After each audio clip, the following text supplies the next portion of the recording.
संत रामपाल जी महाराज एक ऐसे महान संत जिन्होंने अपनी सतभक्ति, तत्व ज्ञान, करुणा और सेवा के बल पर समाज में नई मिसाल कायम की है। संत रामपाल जी महाराज की अगुवाई में उनके सभी सतलोक आश्रमों से समाज कल्याण के अद्भुत कार्यों ने समाज को सुनहरे भविष्य की एक नई उम्मीद दिखाई है। संत रामपाल जी महाराज से नाम दीक्षा लेने के बाद लाखों लोगों की लाइलाज बीमारियां जैसे कैंसर, एड्स आदि ठीक हुई। संत जी के ज्ञान से प्रेरित होकर उनके अनुयायियों ने लाखों यूनिट रक्तदान किया। संत जी ने लाखों बहन बेटियों का दहेज मुक्त विवाह करवाया।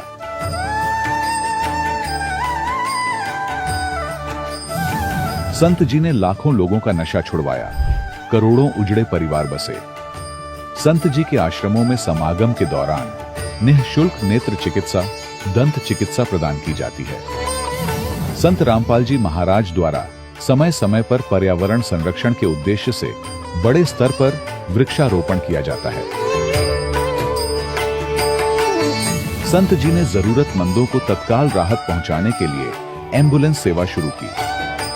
संत जी अपने अनुयायियों को देहदान के लिए प्रेरित करते हैं, जिससे मानवता की सेवा और चिकित्सा क्षेत्र में सुधार हो सके। संत रामपाल जी महाराज के सभी आश्रमों में हर रोज निःशुल्क भंडारा आयोजित किया जाता है, जहां हर वर्ग, हर जाति और हर धर्म के लोग एक साथ बैठकर भोजन करते हैं।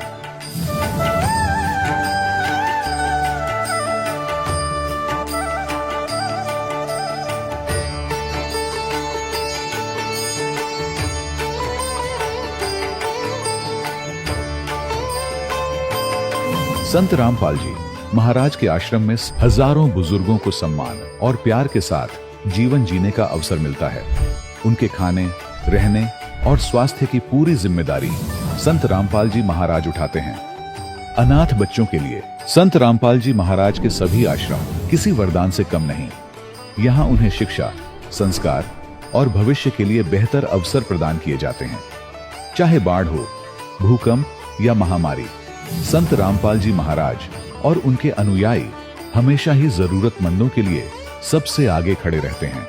कोविड महामारी के दौरान संत रामपाल जी महाराज के आश्रमों से करोड़ों लोगों के लिए भोजन, दवाइयां और जीवन रक्षक सामग्रियां उपलब्ध कराई गई। चाहे गरीब की मदद हो या किसी शोषित और पीड़ित वर्ग के हक और सम्मान की लड़ाई, संत रामपाल जी महाराज ने हमेशा ही उनकी दबी आवाज को सरकारों तक पहुंचाया है और उन्हें उचित न्याय दिलवाने में अहम भूमिका अदा की है। समाज में आध्यात्मिक और सामाजिक मूल्यों के प्रति जागरूकता लाने में संत रामपाल जी महाराज हर कदम पर मानवता के सच्चे सेवक साबित हुए हैं। संत रामपाल जी महाराज का जीवन हमें सिखाता है कि सच्ची सेवा वही है जो निस्वार्थ भाव से की जाए।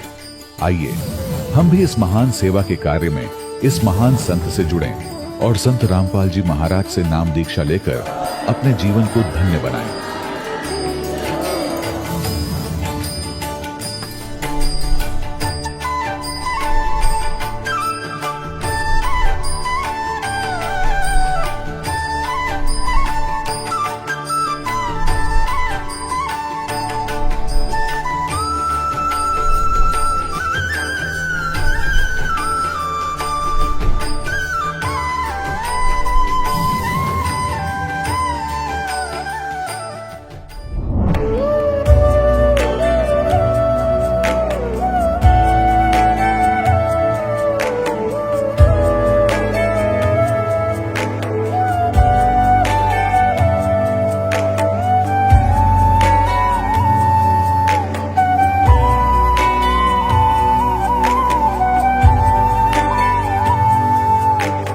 गीता अध्याय 15 के श्लोक 16-17 में 3 प्रभु बताए हैं। ये 3 प्रभु कौन हैं? किस प्रभु की शरण में जाने के पश्चात जन्म और मरण समाप्त हो सकता है? 3 प्रभुओं में सबसे उत्तम परमात्मा कौन है? कैसा है? उसका क्या नाम है? इन सभी गूढ़ रहस्यों को जानने के लिए अवश्य सुनिए जगत गुरु तत्वदर्शी संत रामपाल जी महाराज के अमृत वचन। नमस्कार दर्शकों, मनुष्य अपने जीवन में इतनी भक्ति करता है, लेकिन फिर भी उसे कष्टों का सामना करना पड़ता है, जिसका मुख्य कारण है शास्त्र विधि को त्याग कर मनमाना आचरण करना। दर्शकों, दिल्ली की निवासी शकुंतला देवी जी की कहानी भी कुछ ऐसी ही है। शकुंतला जी सभी देवी देवताओं की भक्ति किया करती थीं और विशेष रूप से भगवान शंकर की पूजा करती थी। इतनी भक्ति साधना करने के बावजूद भी शकुंतला जी को सांस लेने में कठिनाई हो रही थी। इनके फेफड़ों में इन्फेक्शन भी हो गया था और हालात बहुत खराब हो चुके थे। शकुंतला जी का कहना है कि मेरा जीवन तब बदला जब मुझे संत रामपाल जी महाराज की शरण मिली। तो आइए जानते हैं कि आखिर शकुंतला जी ऐसा क्यों कह रही हैं। सुनते हैं शकुंतला जी की कहानी उन्हीं की जुबानी। नमस्कार जी। हाँ, सत्साई भगत जी।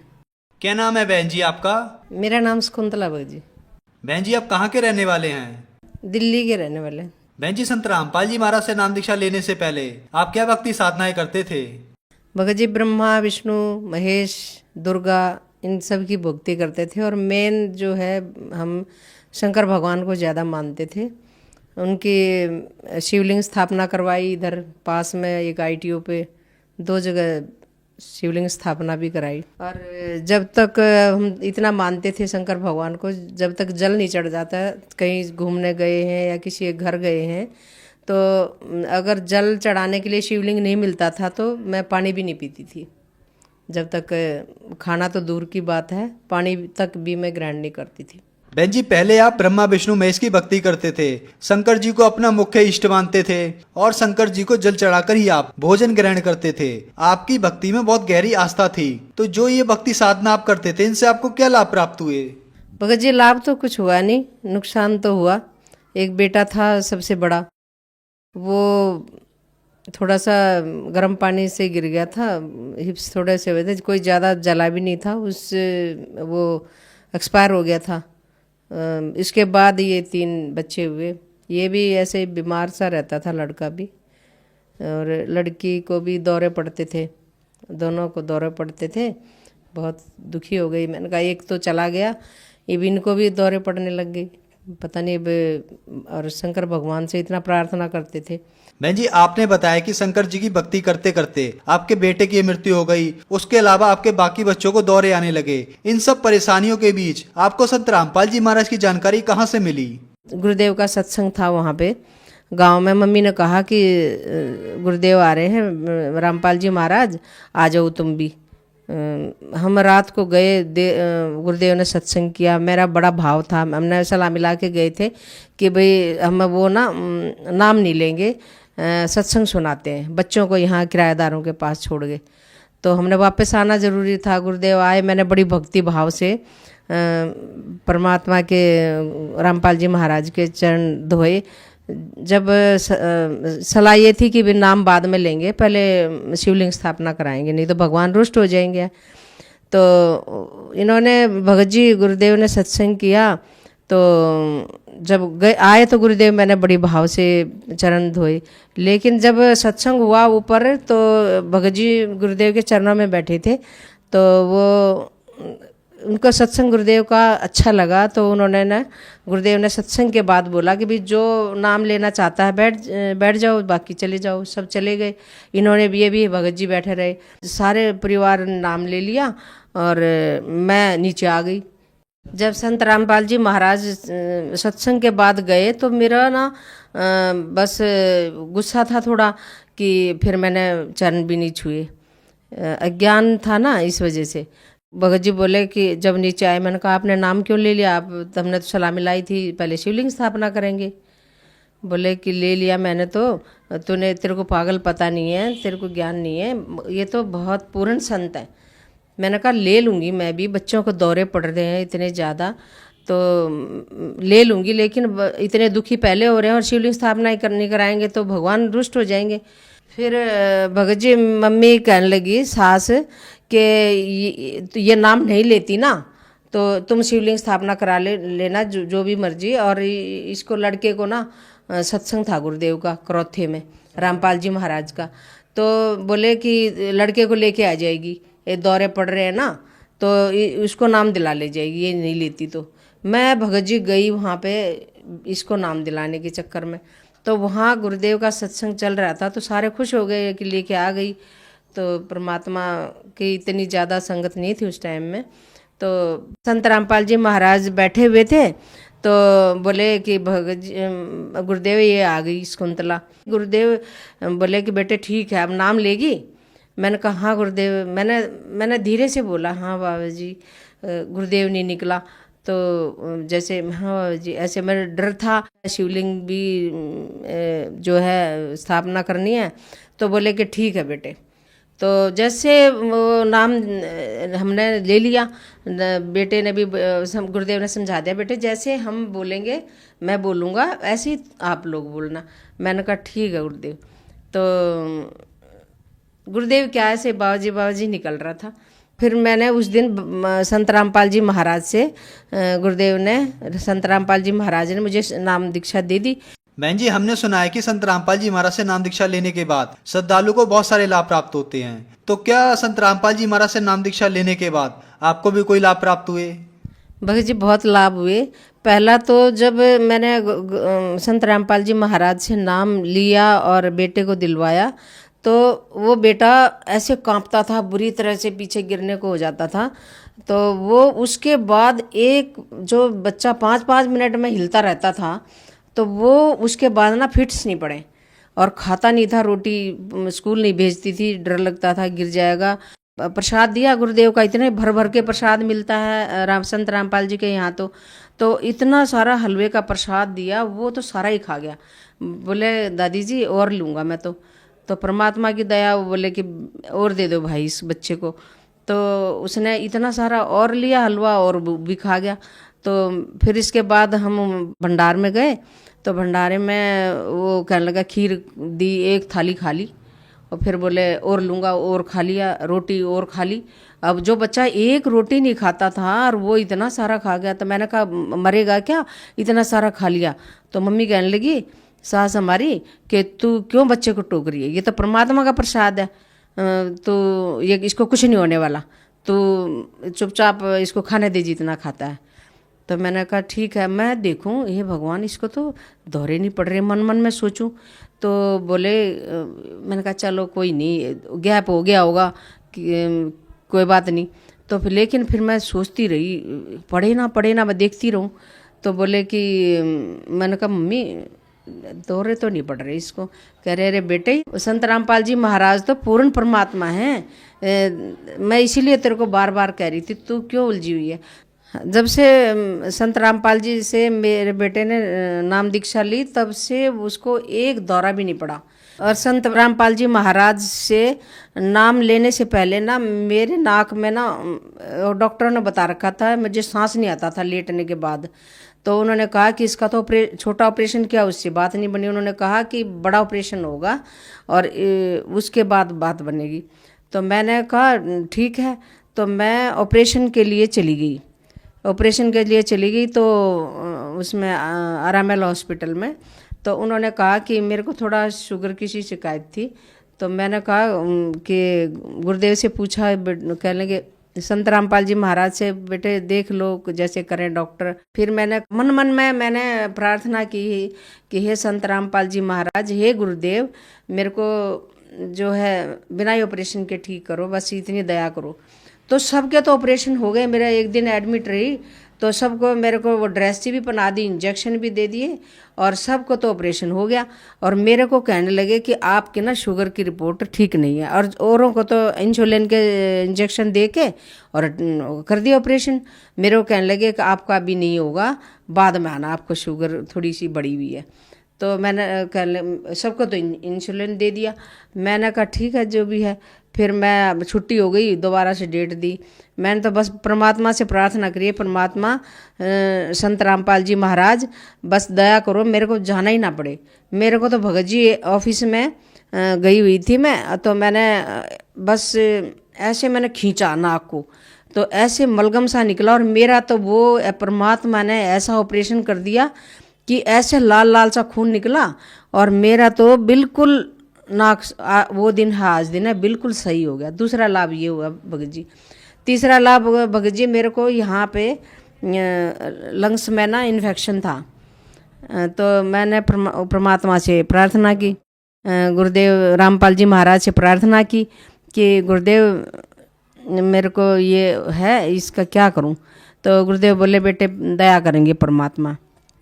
भगत जी मेरा इतना ऐसे चलता था जैसे कीड़ा चल रहा है।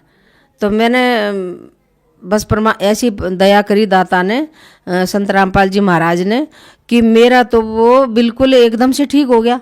ना कुछ मैंने दवाई ली, ना कुछ हुआ।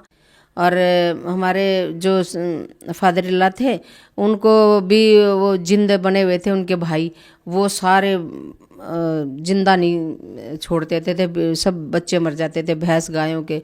और छोटे देवर थे, वो भी मम्मी बताती हैं, वो भी ले गए थे वो। और ऐसे ससुर को ले गए, वो उनको भी वो वहीं पे ले गए, वो भी उनकी मड़ी बना दी खेतों में। फिर भी वो हमें परेशान करते थे, इतना परेशान करते थे बहुत ज़्यादा। फिर संत रामपाल जी महाराज से अरदास लगाई है, गुरुदेव ये परमात्मा तो इसका क्या करें। संत रामपाल जी महाराज ने कहा कि तुम बेटे पहले भूतों को भगाओ, तुमने तो भूत उनको जब जैसे दोगे तो वो तो आएंगे ही, उनको उखाड़ो। फिर देखो सब उखाड़ दी, वो उखाड़ने के बाद भगत जी बिल्कुल ठीक हो गए। और मेरी सास में भी आते थे, वो भी ठीक हो गई। अब कोई प्रेत नहीं सताता। आज संत रामपाल जी महाराज की दया से मेरा पूरा परिवार सुखी है भगत जी। 2 बेटियां हैं, 1 बेटा है। अच्छे से सब भगवान की दया पढ़ रहे हैं और अब नौकरी भी कर रहे हैं। इतनी दया परमात्मा ने बख्श रखी है कि जरा सा कुछ हो जाता है घर में तो परमात्मा को बस स्मरण कर लो, बस वो तो दाता भंडार भर देते हैं, उसी टाइम ठीक कर देते हैं। कोई ऐसा अड़चन ही नहीं आती कि भाई हमें डॉक्टरों के पास जाना पड़े या कहीं और कहीं जाना पड़े। बहन जी, संत रामपाल जी महाराज से नाम दीक्षा लेने के बाद आपके बच्चों को जो मिर्गी के दौरे आते थे वो ठीक हुए, और आपको इन्फेक्शन और शुगर की बीमारी थी वो भी संत रामपाल जी महाराज की कृपा से ठीक हुई, और भी बहुत सारे आपको लाभ प्राप्त हुए। तो जो श्रद्धालु आज आपको देख रहे हैं, आप उनको क्या संदेश देना चाहेंगी?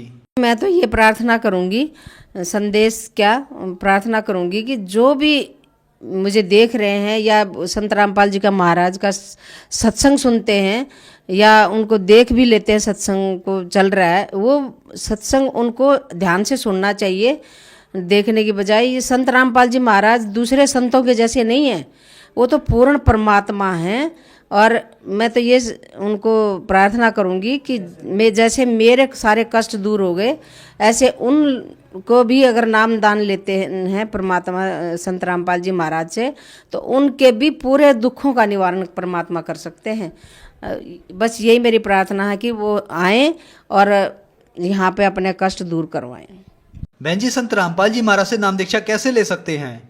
कई चैनलों पे संत रामपाल जी महाराज का सत्संग आता है, तो उन जो सत्संग चलता है उस पे नीचे एक पट्टी है, उस पे फ़ोन नंबर लिखे हुए, आप उन फ़ोन नंबरों पे फ़ोन करके पता कर सकते हैं कि कहाँ कहाँ नामदान केंद्र बने हुए हैं, और वहाँ कहाँ कहाँ वो बता देंगे उस पर फ़ोन करने से, और वहाँ पे जा कर के हम नामदान ले सकते हैं। धन्यवाद बहन जी। सत्साहेब। दर्शकों, अभी आपने सुने संत रामपाल जी महाराज से दीक्षा प्राप्त करके सुखी हुए भक्त के अनुभव। अब देखिए जगत गुरु तत्वदर्शी संत रामपाल जी महाराज के मंगल प्रवचन। एक समय किसी व्यक्ति को किसी उसके गुरु ने बताया कि तू जाप करवा दे, इतने जाप करवा दे, किसी मंत्र दे दिया श्लोक सा, तो उसके लिए उसने कोई और ब्राह्मण तो मिले को नहीं।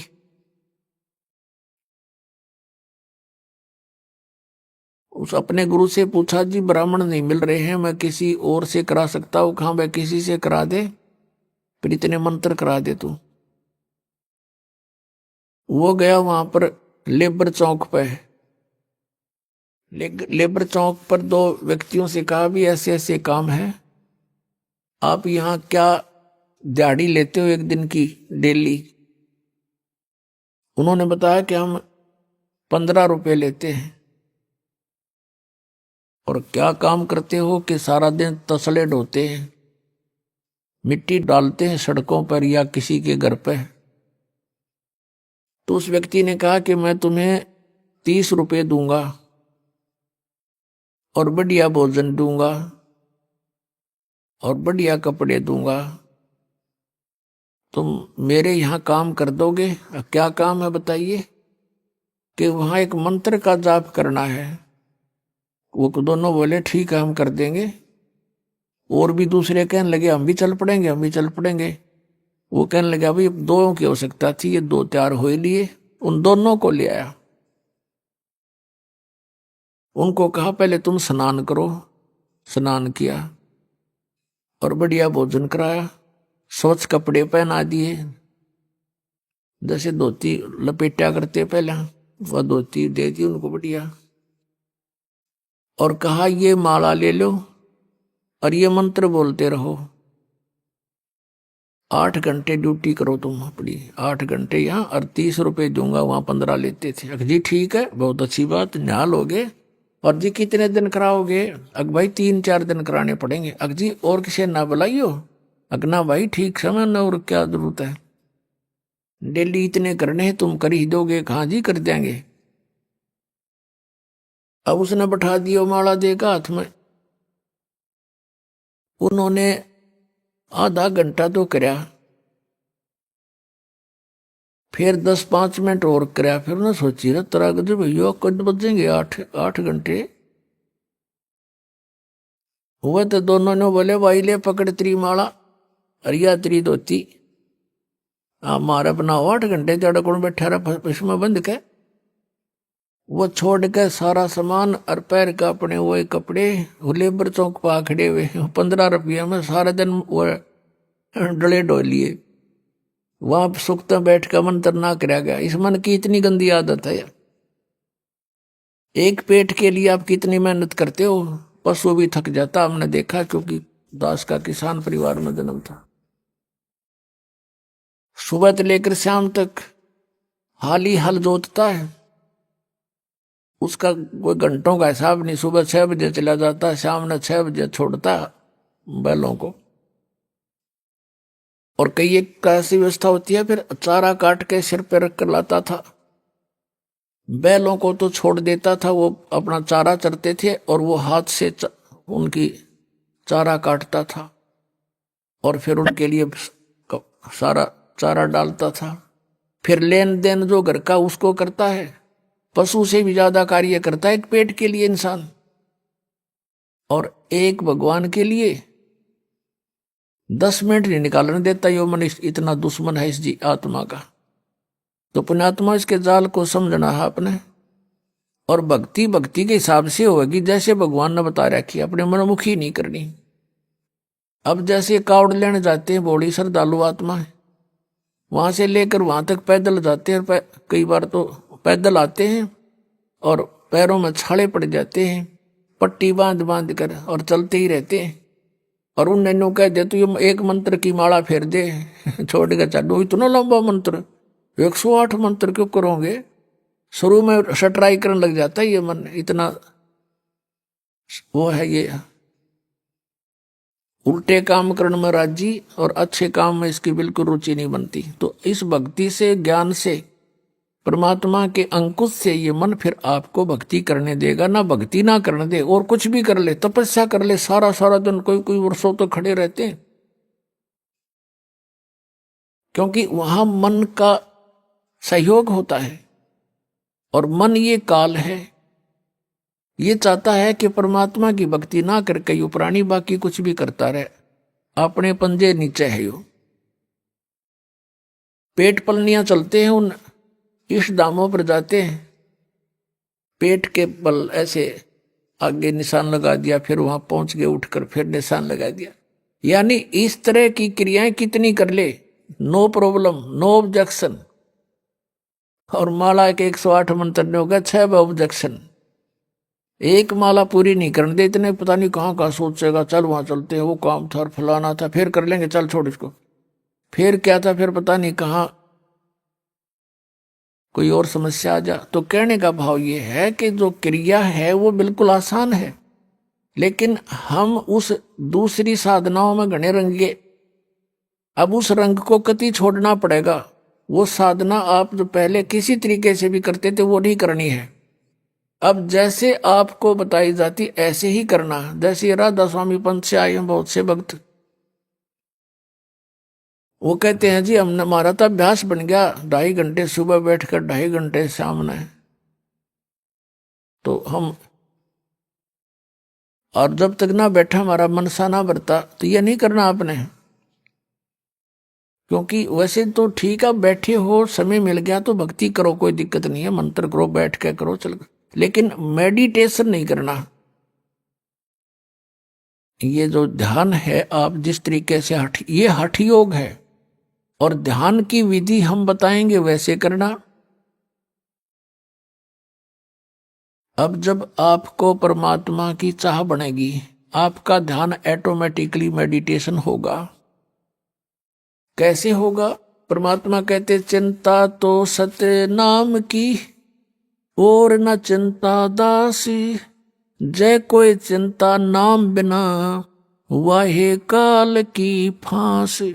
जैसे कहते हैं ना, आप किसी को टेंशन हो जाती है और उस टेंशन में उसका मन की सुई रुक रुक के वहीं जाती है, थोड़ी सी देरी दूर जाती है, तुरंत फिर वहीं पहुंच जाती है। तो कहते हैं या टेंशन तुझे हुई है, ऐसी टेंशन भगवान के नाम की बना। अब जिसको कभी टेंशन हुई हो, जिसको कोई चिंता का विषय गहन बना हो, उसको खूब पता है कि वो किसी से बातें भी कर लेता है 2 मिनट 10 मिनट, उसके तुरंत बाद उसकी सुई उसी टेंशन पर पहुंच जाती है मन। तो इस प्रकार हमने वो ध्यान हमारा है इस परमात्मा के नाम से जोड़ कर रखना या टेंशन बनानी है। और दिस इज मेडिटेशन। यू बैठ कर कर लो, चाहे लौट कर टेंशन कर लो, ये मेडिटेशन। अर्चे चलते फिरते कर लो। तो कहने का भाव यह है, बुद्धिमान समाज आसानी से समझ सकता है कि किस प्रकार ये भक्ति हो सकती है और कैसे हम इस समय का सदुपयोग कर सकते हैं। जैसे किसी को टेंशन हुई है, उससे पूछ कर देखो वो कितना समय उस टेंशन में लगाता है। संसारी कार्य में किसी से बात करने को दिल नहीं करता, उसी समय उस टेंशन पर ध्यान पहुंच जाता और कारण, टेंशन के कारण पर। तो ऐसे हमने ये हमारा सहज समाधि है, या संतों की सहज समाधि। तो ऐसे हमने इस नाम के ऊपर मेडिटेशन करना है। ये सुरत शब्द अभ्यास बताते हैं कुछ पंथ वाले, और कैसे कहते हैं हमारे गुरु ने 18 वर्ष तक एक बंद कमरे में बैठकर, कोठे में कोठा, और वहां सुरत शब्द अभ्यास किया। इन्होंने मेरा सुरतर शब्द होता क्या है, और ये अभ्यास के क्या किया उसने, बता डले डोए हठ योग किया। हठ योग नोट सुरत शब्द अभ्यास हठ योग नहीं होता, वो तो साधना। जैसे हम कोई मंत्र जाप करें, आपको नाम दिया है, वो नाम तो शब्द है, और उसके ऊपर ध्यान लगा के रखना, जोड़ के रखना, उससे 1 सेकंड भी दूर ना करना, ये सुरत शब्द अभ्यास है। यानी उसके नाम के ऊपर सुरती को जोड़े रखना। अगर परमात्मा कहते हैं कबीर जी कि जीव्या तो मुख में फिरे और माला फिरे कर्मा ही, मनुआ तो 34 फिरे ये तो सिमरण नाही। आप उधर से आप समण कर रहे हो और मन सैर सपट्टे कर रहा है, ये समण नहीं है। आप क्या बोल रहे हो, किस मंत्र का उच्चारण कर रहे हो, चाहे मन कर रहे हो, चाहे श्वास से कर रहे हो, श्वास से भी जो जाप कर रहे हो उसके ऊपर आपका ये सुरत रहे। तुम बोल कौन सा मंत्र कर रहे हो, कौन सा छोड़ रहे हो, कौन सा ले रहे हो। और इसको अभ्यास करना, इसकी प्रैक्टिस करना नॉन एज सुरत शब्द प्रैक्टिस, सुरत शब्द अभ्यास। ये कान बंद करके, आंख बंद करके, ये सुरत शब्द नहीं, ये तो बिला धुन सुनेंगे। फिर तो सुन ले चाहे ना सुन ले, तो बात जे रही अंदर जो कुछ हो तो हो ही रहा है। अब ये पिछले संस्कारों से आपके अंदर धुन आधी बज रही है पिछले, और वही परमात्मा की ट्राई कर रहे हैं पुण्यात्माएं जो पिछले संस्कारी। बाकी तो बात भी ना करते, घुटी लाओ मौज करें, अपना जैसा भी उनको धंधा करते रहते हैं। तो आपके अंदर पहले से ही विद्यमान है वो जो कुछ भी आपको ये अनजान गुरु सुनवाया करते थे, धुन सुन ले, धुन सुन ले। अब जैसे आपके बैंक में, अकाउंट में, आपके खाते में, आपकी कॉपी में और 1 लाख रुपया जमा हो गया, उस 1 लाख रुपए को आप चाहे डेली देख लो उस पुस्तक, उस अपनी बैंक की कॉपी में, रोज देख लो, चाहे सारा दिन देखते रहो, वो तो 1 लाख जमा ही है आपके। और आगे आप कोई व्यवसाय नहीं करोगे, नौकरी मजदूरी नहीं करोगे, तो वो 1 लाख में तो घटेंगे, बढ़े को नहीं। तो ये दिस इज मेडिटेशन। इस मेडिटेशन में आप सुनना चाहते हो, कुछ देखना चाहते हो, तो यदि जैसे सतयुग त्रेता द्वापर में परमात्मा ने काल को इसलिए छूट दे दी थी कि उन दिनों में घने पुण्यकर्मी प्राणियों का जन्म होता है उस युगों में, और वो पिछले पुण्यकर्मी संस्कारी पुण्य साधक होते हैं। प्रत्येक, चाहे कोई गरीब है, चाहे अमीर है, चाहे कोई किसी वर्ण में जन्मा होता है, वो सभी भक्ति किया करते हैं उन युगों में। और उनका ध्यान लगता है, मेडिटेशन लग जाता है 1 सेकंड में। और व्हाट इज मेडिटेशन? मेडिटेशन है क्या उनका? जैसे हमारे शरीर में कमल बने हुए हैं, हमारी रीढ़ की हड्डी जो बैकबोन है, इसके अंदर की साइड में कमल बने हुए हैं, यानी कमल चक्कर बने हुए हैं। जैसे एक टेलीविजन के अंदर चैनल होते हैं, और जो भी चैनल ऑन कर दिया जाता है तो उस चैनल में जो कार्यक्रम दिखाई देता वो कहीं और स्थान पर विद्यमान है, और वहां से रिले होकर के वो सिर्फ दिखा रहा है कि ये चैनल में वहां ये कार्य हो रहा है। तो ऐसे ही हमारे शरीर के अंदर चैनल है, मूल कमल, फिर उससे 2 अंगुल ऊपर स्वाद चक्र, फिर नाभि चक्र जिसको नाभि कमल भी कहते हैं, और फिर हृदय चक्र, हृदय कमल, और फिर कंठ का चक्र, कंठ कमल, और फिर त्रिकुटी का कमल, और फिर सहस्रार कमल। तो इस प्रकार हमारे शरीरों में चैनल बने हुए हैं, कमल है। और जो साधक होते हैं पुण्यकर्मी प्राणी, वही परमात्मा की खोज में कोई प्रयत्न करते हैं। तो पहले युगों में प्रत्येक व्यक्ति की समाधि हो लग जाती थी, मेडिटेशन हो जाता था। जो ट्राई करना चाहता था, अंदर क्या होता है, उसका कोई कमल पिछले पुण्यों से, पिछले संस्कार से खुल जाता है अभ्यास से। तो वो उस चैनल में क्या होता है कि जैसे फिल्म शुरू हो जाती है, फिल्म एक मूवी शुरू हो जाएगी, उस चैनल पर जहां से प्रोग्राम आ रहा है वो सारा दिखाई देना शुरू हो जाता है। कोई नाच रहा है, कोई गा रहा है, कहीं राजा की सवारी आ रही है, जैसे फिल्म चलती है। कहीं झरने बह रहे हैं, कहीं फलदार वृक्ष नजर आ रहे हैं, कहीं फूलों की बहुत लंबे चौड़े बाड़ी है, बगीची है। तो वो सारा कुछ देखता रहता, कहीं गाने हो रहे हैं, कहीं अप्सराएं नाच रही हैं। तो मेडिटेशन करने वाले जो साधक होते थे, तो वो यो मन वैसे ना टेकने दे, उनको 10 मिनट भी ना बैठने दे। ये तो कई घंटे बैठे रहा करते, कई वर्षों तक बैठ जाते थे। अब अंदर यू बाहर की वस्तुओं से इस मन को अधिक अट्रैक्टिव चीजें अंदर दिखाई देनी शुरू कर देती है। इसलिए ये फिर वहां धक्के खाता रहता, उस देखता रहता उस चैनल पर मूवी को। ना ये सिमरण करता, सिर्फ बैठ के हठ योग हो गया, इस तप बन गया। तप से राज प्राप्ति होती है, तप से राज मदमानम, और जन्म तीसरे फिर शुक्र सवानम। ये 2.5 घंटे बैठकर, 2.5 घंटे सुबह बैठकर ये के ढूंढेंगे भगवान को, ये सिर्फ मूर्ख बनाने वाली बातें हैं। नीम हकीमों का ये तरीका है। तो ऐसे ये ऋषि लोग सतयुग त्रेता द्वापर में ऐसे साधना किया करते, सभी करते थे। जैसे आपने महाभारत पढ़ा हो तो गीता युद्ध के बाद श्री कृष्ण भी अपना ध्यान करता है, सिमरण करता है, अर्जुन भी बैठ जाता है, ध्यान करते हैं, सिमरण करते हैं। लेकिन सिमरण उस टाइम तो उनका युद्ध का वो था, कल क्या करना है। बेशक वो बैठ जाते थे, लेकिन वो जो समस्या थी उनकी वही उन्हीं पर उनके विचार विमर्श आंतरिक होते थे। भाव ये है कहने का कि उनके पिछले इतिहास से हमें पता लगता है कि प्रत्येक प्राणी भक्ति करने की चेष्टा करता ही रहा है, और उस समय उनकी समाधियां भी लग जाती थी, जिस कारण से वो अपने क्रिया को अंतिम और सही मानते रहे। गीता जी अध्याय नंबर 4 के श्लोक नंबर 25 से लेकर 30 तक स्पष्ट किया है कि अर्जुन कोई देवताओं की पूजा करता है, कोई मेडिटेशन करता है, ध्यान लगाता है, कोई स्वाध्याय करता है, और कोई तीक्ष्ण अहिंसावादी व्रत रखता है, और कोई प्राणायाम करता है, कोई केवल योग आसन ही करता है, और सभी अपनी अपनी साधनाओं को पाप नाशक जानते हैं।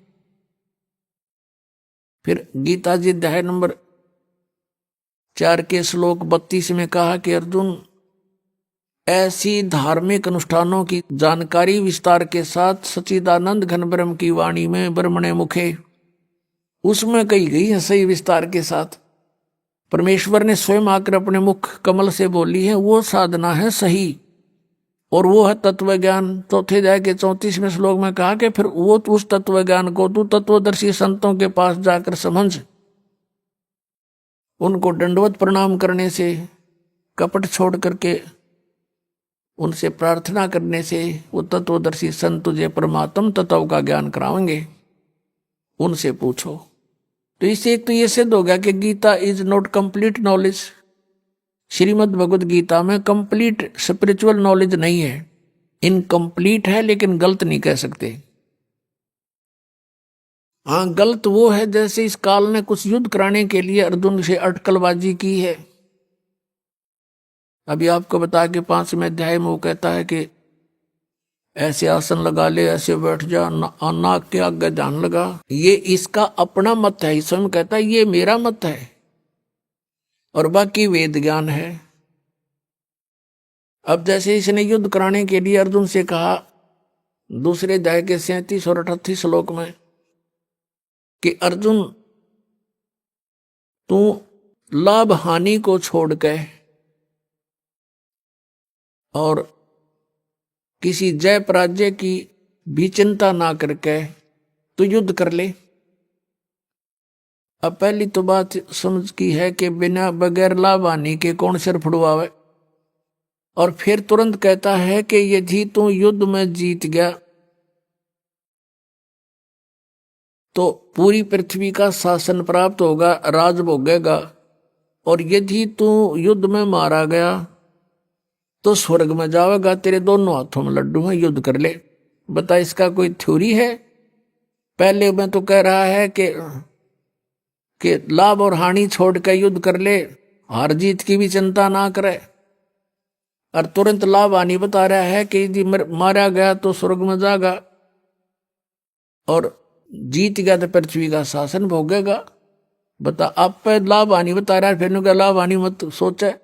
तो ये इसकी अटकलबाजी जो इस तरह की बकवाद इस काल ने युद्ध कराने के लिए की है कि किसी तरह यू नाश हो, वो करवा दिया इसने। फिर सतगुरु संगत छोड़ के लाख वर्ष जप की नहीं, इंद्री कर्म ना मोक्ष होए फिर काल के अधीन।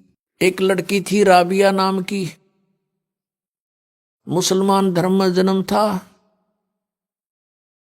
और बहुत अच्छी पुण्यकर्मी प्राणी थे, पिछले संस्कार अच्छे थे।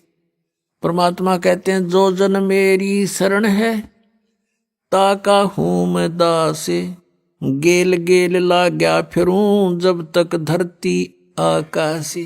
पुण्यात्मा, आप कोई आम आत्मा नहीं हो, आप कभी ना कभी परमेश्वर कबीर जी के चरणों में रहे हो। इस जैसे आज से 600 वर्ष पहले सन 1398 से सन 1518 तक परमात्मा 120 वर्ष तक यहाँ पृथ्वी पर रहे, एज ए सतगुरु रूप में रहे, और स्वयं परमात्मा भी थे। यहीं से इस पूरे ब्रह्मांडों का रिमोट उनके हाथ में था। तो उस समय उस परमात्मा के 64 लाख शिष्य हुए थे। वो कितने दयालु है पुण्यात्मा, आप सोच नहीं सकते, क्योंकि हमारी बुद्धि तो काल ने बांध रखी है और हमारे को तो यहाँ के संसारिक के झूठे सुख ही फाइनल नजर आ रहे थे अभी तक, जब तक ज्ञान नहीं था। अब वो दयालु 600 वर्ष पहले आया, इसलिए आया कि इन आत्माओं को एक बार रिचार्ज कर जाऊं, फिर इनको मनुष्य जन्म मिलते रहेंगे जब तक पिछली पीढ़ी आएगी। ये कलयुग के प्रारंभ की बातें हैं। सन 1398 संवत 1455 ये ज्येष्ठ सुदी पूर्णमासी को परमात्मा सतलोक से चलकर आए, अपने निज स्थान से, उस ध्रुवलोक से, तेजो में स्थान सतलोक से, और एक कमल के फूल पर बनारस के अंदर काशी शहर के बाहर वन में एक कमल के फूल पर लहरतारा सरोवर में खिले कमल के फूल पर आकर प्रकट हुए। वो प्रथम चरण था कलयुग का।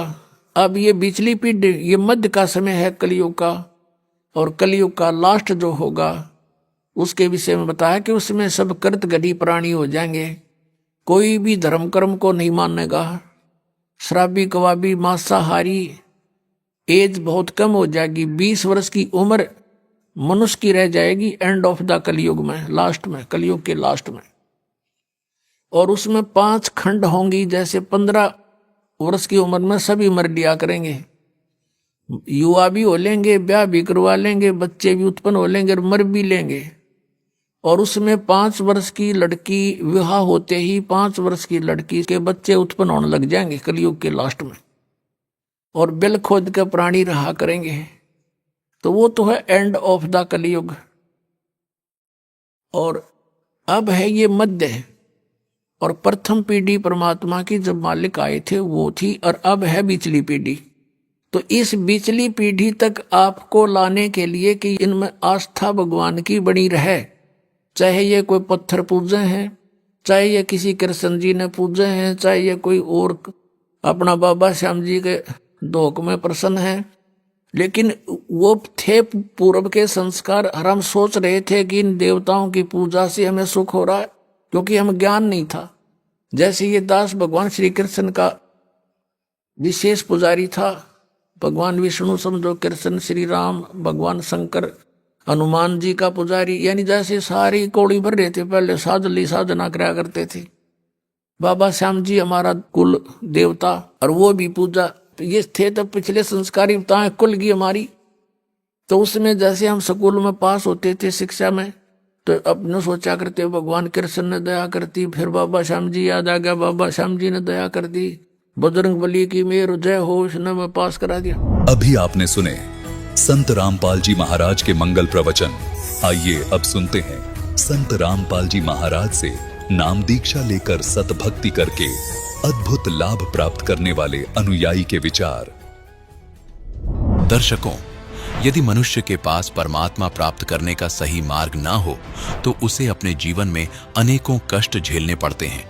ऐसी ही कहानी है फरीदाबाद हरियाणा के निवासी रंजीत सिंह जी की। रंजीत जी अनेकों भक्ति साधना किया करते थे और भगवान शिव के परम भक्त थे। इतनी भक्ति करने के बावजूद रंजीत जी नशे की लत से ग्रस्त थे और इन्हें टीबी और बवासीर जैसी गंभीर बीमारियों ने जकड़ रखा था। इन्होंने इन सभी समस्याओं और बीमारियों से मुक्ति पाने के लिए शिव जी से बहुत प्रार्थना की, लेकिन कोई फायदा नहीं हुआ। लेकिन संत रामपाल जी महाराज से नाम दीक्षा लेने के बाद इनका कहना है, अब मैं पूरी तरह स्वस्थ और सुखी हूं। तो आइए जानते हैं आखिर संत रामपाल जी महाराज ने ऐसी कौन सी जड़ी दे दी जिससे रंजीत जी की जिंदगी बदल गई। सुनते हैं रंजीत जी की कहानी उन्हीं की जुबानी। नमस्कार सर। सत साहेब।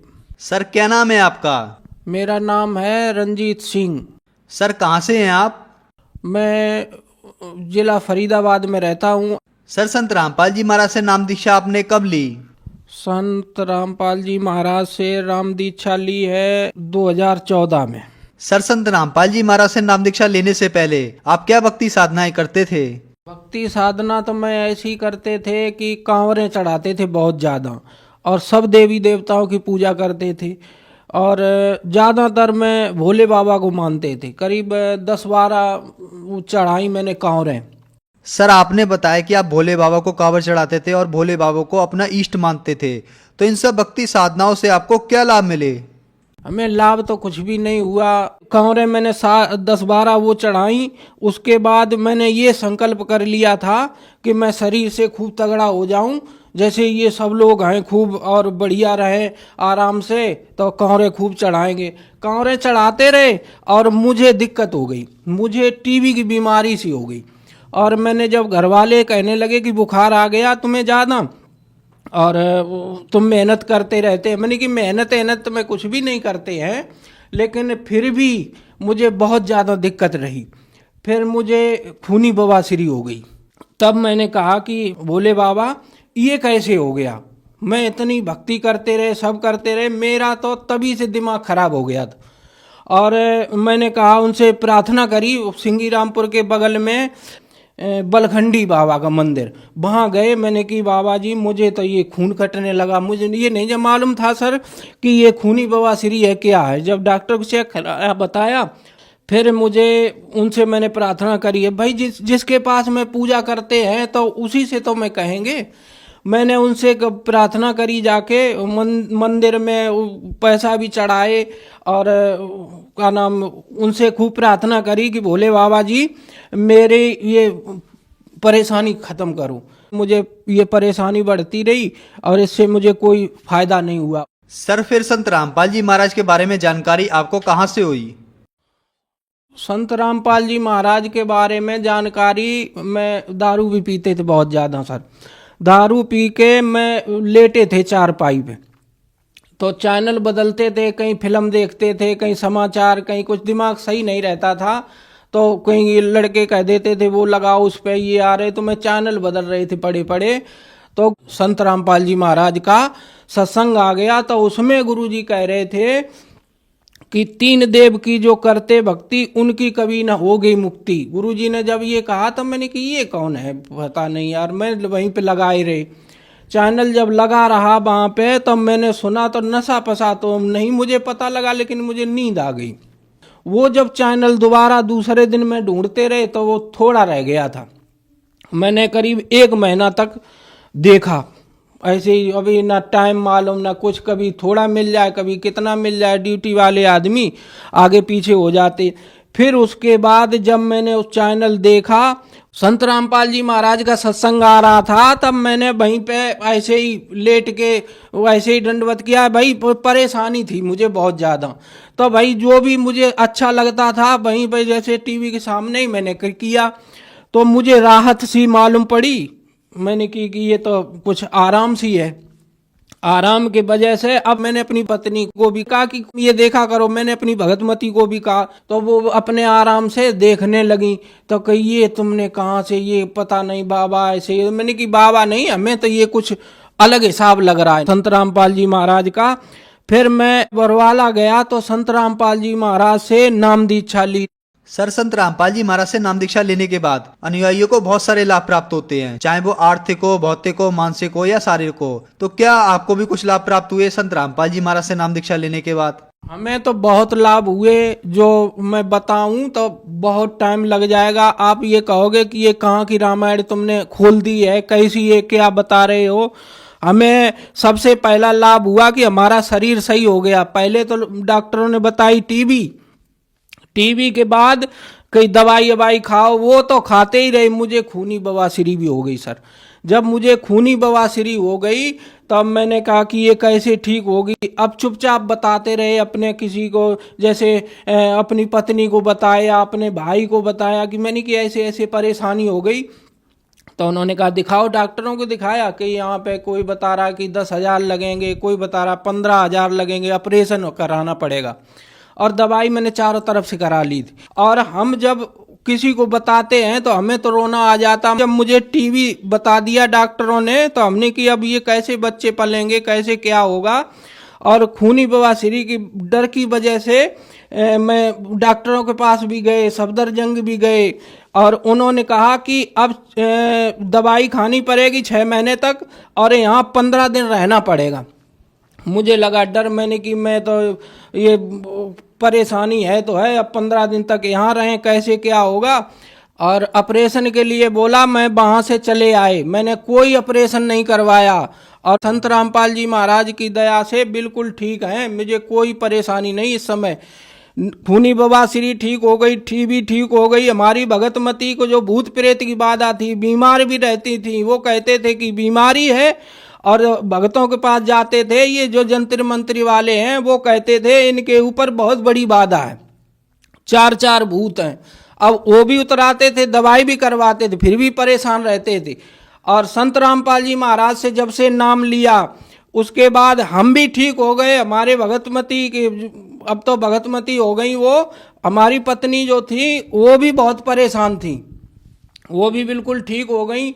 अब कोई भी बाधा घर में नहीं है। और उसके बाद एक चमत्कार ऐसा किया है जो आप कोई भी नहीं मानोगे कि ऐसा किया होगा। हमारे भाई नहीं, खुद नहीं मानते थे, लेकिन हमारा जो हमसे छोटा भाई है वो मान गया।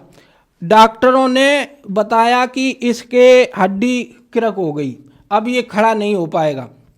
2 ऑपरेशन किए कि इसकी नली फट गई सामने। गाड़ी तो ये हीरो होंडा थी, वो तो बिल्कुल ही खराब हो गई थी, सामने एक्सीडेंट हुआ तो बस से। वो संत रामपाल जी महाराज की दया से बिल्कुल फिट है। आज हमारे बगल में पूछ लो, फरीदाबाद में यहाँ पे रहते हैं, सेहतपुर के बगल में विनोद प्रॉपर्टी डीलर हैं, उनसे पता कर लो। इसकी तो ऐसी हालत थी कि अभी सही नहीं होगा, न जिंदा रहेगा, चल ही नहीं पाएगा। संत रामपाल जी महाराज की दया से वो आज सोनू नाम है, फिट घूम रहा है, कोई भी पता कर सकता है अगर मैं झूठ बोल रहा हूं। संत रामपाल जी महाराज से जब से नाम दीक्षा ली तब से हमारी शराब भी छूट गई। शराब में इतनी अंधाधुंध पीते थे कि अगर शराब नहीं पिया तो मैं सोचते थे कि कुछ मैंने खाया पिया नहीं। शराब भी पीते थे और कभी कभी ये मांस मदरा भी कर लेते, राक्षस टाइप के थे सर। लेकिन संत रामपाल जी महाराज से जब से नाम लिया मैंने, तब से सब कुछ विकार खत्म हो गए। हमारी आर्थिक स्थिति बहुत खराब थी। जब से संत रामपाल जी महाराज से नाम लिया, मेरे पहले घर पर कुछ भी नहीं था। जब से संत रामपाल जी महाराज से जब से नाम लिया तब से हमें बहुत सुख हुआ, बेचैनी भी खत्म। हमारा परमात्मा की दया से घर भी बन गया और आराम से रह रहे हैं। पहले मैं इधर से उधर चक्कर काटते थे, उलझन भी रहते थे, कमाते भी खूब थे और हमारे पास कुछ भी नहीं रहता था। संत रामपाल जी महाराज से जब से नाम लिया तब से अपने ड्यूटी करते हैं 8 घंटे की। उसके बाद परमात्मा की दया से घर भी बन गया और हम सही भी हैं और आराम से रह रहे हैं जब से गुरुजी से नाम लिया, संत रामपाल जी महाराज से। तो इस तरह से गुरुजी ने हमें बहुत सुख दिया जो हम बता भी नहीं सकते हैं कि कितने कितने सुख दिए। हमारे लड़का भी ठीक हुआ, भगतमती भी ठीक हुआ जब से संत रामपाल जी महाराज से नाम लिया। संत रामपाल जी महाराज से नाम लेने के बाद आज मैं पूरा घर सुखी और संपन्न है और सब ठीक है। सर, जो जन समुदाय आपको देख रहा है और वह भी किसी न किसी बीमारी से ग्रस्त है, तो क्या वो भी संत रामपाल जी महाराज से नाम दीक्षा लेने के बाद ठीक हो सकते हैं?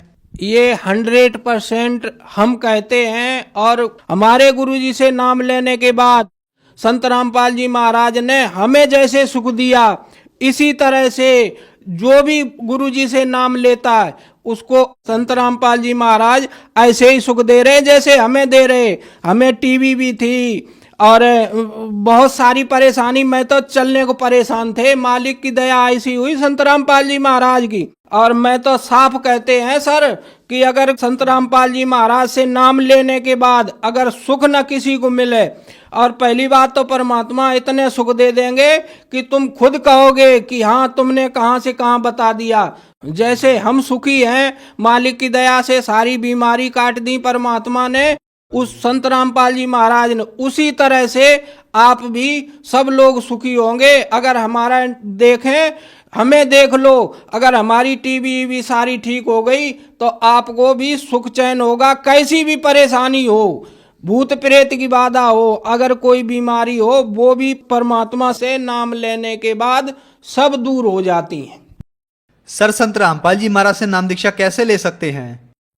संत रामपाल जी महाराज से नाम दीक्षा लेने के लिए टीवी पे देखो, जैसे हम देख रहे थे, हमें तो इतना ज्ञान भी नहीं था कि फोन करें कि क्या करें, लेकिन आज तो परमात्मा की दया से टीवी के नीचे पट्टी चलती है, उस पर नंबर लिखे होते हैं, नंबर लेके अब फोन करो, फोन करने के बाद जहां भी रह रहे हो, जहां भी हो, वहीं से आप फोन करो और मालिक की दया से वहीं पे अगल बगल में अब तो परमात्मा ने चारों तरफ नामदान सेंटर खुलवा दिए और वहां से नाम दीक्षा लो और अपना जीवन सफल बनाओ, सुखी हो जैसे हम सुखी हो रहे हैं। धन्यवाद सर। सत साहिब। संत रामपाल जी महाराज एक ऐसे महान संत जिन्होंने अपनी सतभक्ति, तत्व ज्ञान, करुणा और सेवा के बल पर समाज में नई मिसाल कायम की है। संत रामपाल जी महाराज की अगुवाई में उनके सभी सतलोक आश्रमों से समाज कल्याण के अद्भुत कार्यों ने समाज को सुनहरे भविष्य की एक नई उम्मीद दिखाई है। संत रामपाल जी महाराज से नाम दीक्षा लेने के बाद लाखों लोगों की लाइलाज बीमारियां जैसे कैंसर, एड्स आदि ठीक हुई। संत जी के ज्ञान से प्रेरित होकर उनके अनुयायियों ने लाखों यूनिट रक्तदान किया। संत जी ने लाखों बहन बेटियों का दहेज मुक्त विवाह करवाया।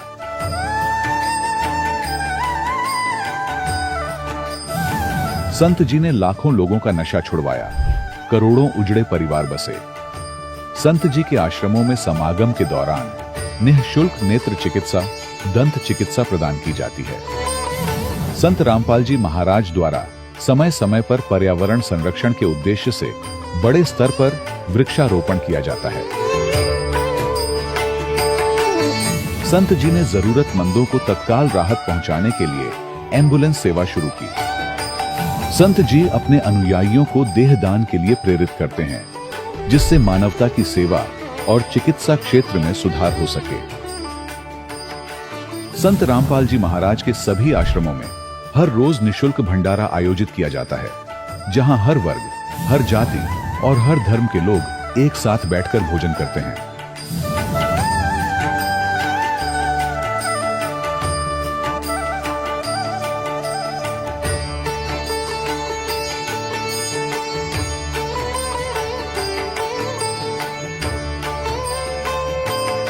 संत रामपाल जी महाराज के आश्रम में हजारों बुजुर्गों को सम्मान और प्यार के साथ जीवन जीने का अवसर मिलता है।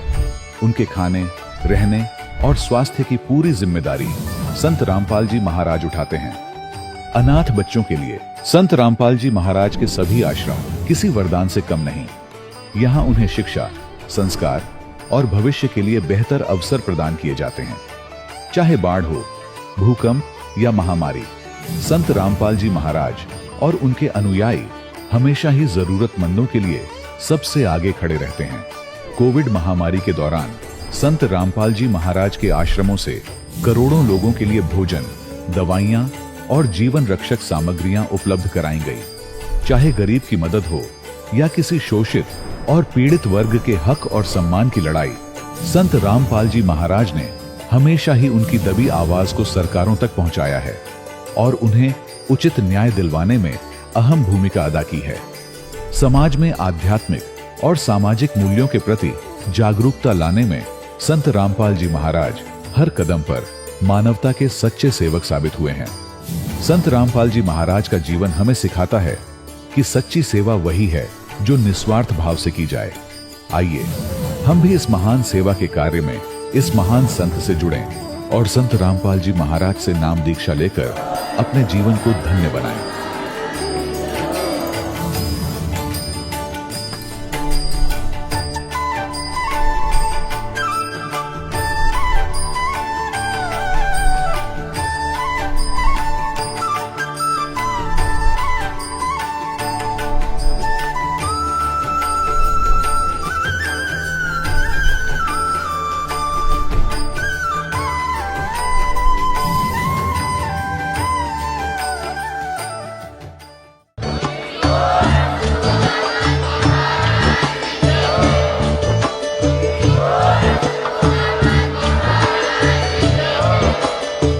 सुन रहे थे जगत गुरु तत्वदर्शी संत रामपाल जी महाराज जी के मंगल प्रवचन। अधिक जानकारी के लिए विजिट कीजिए हमारी वेबसाइट www.jagatgururampalji.org। संत रामपाल जी महाराज जी के शुभ आशीर्वाद से पूरे विश्व भर में 500 से भी ज्यादा नाम दीक्षा केंद्र हैं, जिन पर संत रामपाल जी महाराज जी द्वारा ऑनलाइन निशुल्क नाम दीक्षा दी जा रही है। अपने नजदीकी नाम दीक्षा केंद्र का पता करने के लिए संपर्क करें 8222880541।